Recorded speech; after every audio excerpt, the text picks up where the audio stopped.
오늘 본문은 역대하 29장 1절부터 19절입니다. 묵상 제목은 하나님 먼저입니다. 어제까지 우리가 아하스 왕에 대해서 알아봤습니다. 그는 정말 유다 역사상 가장 최악의 왕으로 기록되었습니다. 이제 그의 아들 히스기야의 시대가 도래합니다. 오늘 본문을 열왕기하 18장에서도 다루고 있는데요. 둘 사이에 1절과 2절만 제외하고는 유사한 내용이 거의 존재하지 않습니다. 왜냐하면 열왕기 하에서는 히스기야가 아수르 제국의 위기에서 어떻게 벗어났는지를 주목하고 있지만 역대기에서는 그의 종교개혁에 더 관심을 기울이고 있기 때문입니다.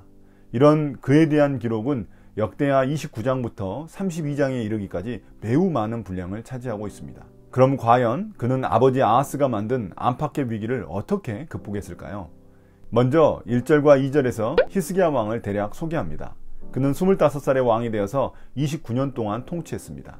그에 대한 평가는 조상 다윗이 한 모든 것을 그대로 본받아 주님 보시기에 올바른 일을 하였다는 것입니다. 아버지 아하스는 다윗의 길에서 벗어나 악행을 저질렀는데 아들인 히스기야는 달랐습니다. 그는 아버지의 죄악으로 인해 망가진 성읍들을 복구해야 했고 또 군사적 경제적으로 다시금 회복할 일들이 너무나 많았습니다. 또한 당시 아수르 살마네셀 5세와 바로 뒤이은 사르곤 2세에 의해 북이스라엘은 멸망당했고 수많은 이들이 포로로 끌려갔습니다. 아수르가 영토 확장을 계속해서 시도하고 있었기 때문에 주변 나라들도 모두들 긴장하고 있을 때였습니다. 그런 위태로운 환경 속에서 왕으로서 먼저 국방과 경제를 회복하려고 하는 게 보통인데 그는 달랐습니다. 그는 먼저 성전부터 회복하려고 했습니다. 그는 아버지 아하스의 케이스를 보며 이런 모든 혼란과 고통의 원인이 바로 하나님에 대한 불신앙에 있다는 점을 깨달았습니다. 3절에 그는 아버지 때 닫혔던 성전 문을 다시 열었고 성전을 수리하기 시작했습니다. 또한 그는 제사장과 레위 사람들을 모아놓고 그들에게 할 일을 전달했습니다. 가장 먼저 한 것은 5절에 나온 대로 그들의 몸을 성결하게 하는 것이었습니다. 이 장면은 다윗이 역대상 15장에서 언약궤를 다윗성으로 가져올 때 했었던 그 준비와 동일한 것입니다. 이를 통해 히스기야 왕이 다윗의 길을 걷고 있다는 것을 알 수 있습니다. 그는 그들에게 몸을 성결하게 한 후 성소의 더러운 것들을 다 없애라고 지시했습니다. 성소의 더러운 것들이란 아버지 아하스가 우상 숭배를 위해 가져다 놓은 수많은 기구들입니다. 6절부터 9절은 유다의 이런 어지러운 상황에 대한 히스기야의 정확한 원인 분석입니다.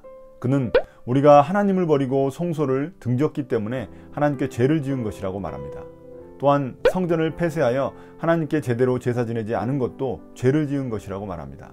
이러한 죄악 때문에 하나님의 심판을 받아 유다는 동네 북이 되어버렸고 자식과 아내들이 사로잡혀 갔다고 말합니다.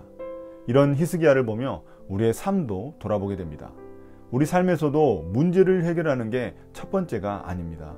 먼저 그 문제의 원인을 파악하는 게 첫 번째입니다. 그래야 그 문제를 우리가 반복하지 않을 수 있습니다. 그런데 우리는 자주 문제의 원인을 알려고 하기보다는 문제 해결에 치우칠 때가 많습니다. 그 문제만 해결되도록 기도하는 데 힘씁니다. 그러나 그 문제가 해결될지라도 다시 더 큰 문제가 찾아옵니다. 왜냐하면 근본적인 문제 해결을 하지 않았기 때문입니다. 이는 마치 속이 썩어 들어가는데 자꾸 겉에 반창고만 바른 격입니다. 10절부터 11절은 히스기야의 결단 부분입니다. 그는 이제 원인을 알았으니 하나님의 진노를 거두게 하기 위해 하나님과 언약을 다시 세울 결심을 합니다. 그러면서 제사장과 레위인들에게 시간을 낭비하지 말고 어서 백성들을 인도하여 주님께 예비하는 일을 시작하라고 말합니다. 히스기야는 하나님이 유다에 원하시는 것이 무엇인지 정확하게 알고 있었습니다. 유다의 소명이 바로 하나님의 백성으로서 하나님을 예배하는 것임을 다시 확인했습니다. 이런 히스기야의 감동적인 설교를 듣고 난 후 이제 제사장과 레위인들이 실행에 나섰습니다. 12절부터 14절은 먼저 그들의 이름을 공개합니다. 이는 그들이 얼마나 성전 정화에 대해 마음속 깊이 동의하며 결단했는지를 보여주는 장면입니다. 우리로 따지자면 시국 선언문을 발표하고 있는 것입니다.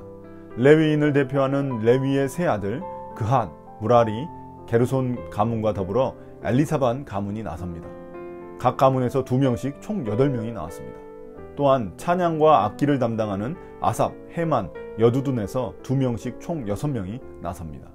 그리하여 총 14명의 종교 지도자들은 성전을 정화하기 위해 자신들의 형제들을 끌어모았습니다. 그 후 자신들을 먼저 성결케 한 후에 성전을 깨끗이 정리했습니다. 16절에서 그들은 성전 안에 있던 더러운 우상과 관련된 것들을 모두 모아서 성 밖 기드론 골짜기에 내버렸습니다. 성전을 정화하는 작업은 첫째 달 초하루, 즉 1월 1일에 시작하여 첫 8일 동안은 성전 뜰에서 성전 어귀까지 이루어졌고 나머지 8일 동안은 성전 안을 정결하게 했습니다. 이는 1월 14일에 시작하는 6월절 절기를 염두에 두고 한 일입니다. 18절부터 19절은 레위 사람들이 왕이 지시한 일에 대해 보고하는 내용입니다. 그들은 히스기야 왕에게 성전의 각종 기구들을 깨끗하게 정리하였고 아하스 왕이 우상 숭배하며 버렸던 모든 성전 기구들을 다시 제자리에 놓아두었다고 말합니다. 아하스 왕이 범죄한 모든 부정한 것들의 흔적과 자취를 성전에서 다 제거했습니다. 이를 통해 성전에서의 예배를 회복할 준비를 마쳤습니다. 오늘 본문을 통해 히스기야의 진정한 믿음과 용기를 보게 됩니다. 그는 오늘 내일이 위태로운 나라 상황 속에서 군사를 먼저 챙기지 않았습니다. 그는 먼저 과감히 신앙개혁을 실시했습니다. 주님 성전의 더러운 것들을 치우고 다시금 다윗의 때처럼 모든 것을 바로잡았습니다. 그의 이러한 믿음과 용기는 종교 지도자들을 감동시켜 개혁에 동참하게끔 했습니다. 그는 왕으로서 아버지 아하스처럼 신앙을 단지 부족처럼 생각하지 않았습니다. 그에게 신앙은 삶과 나라의 가장 중요한 요소였습니다. 하나님이 자신의 삶과 나라의 주인임을 인식하고 있었습니다. 그래서 그는 다시금 하나님 앞에 더러워진 것들을 제거하고 예배를 점검했던 것입니다. 우리의 삶이 위태로울수록 더욱더 내 신앙을 먼저 점검해 봐야 합니다.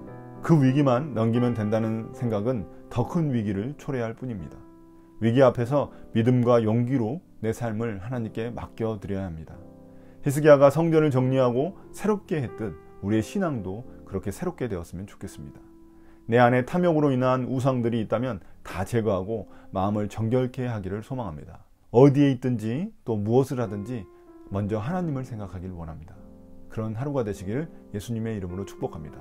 오늘 묵상을 마치겠습니다. 감사합니다.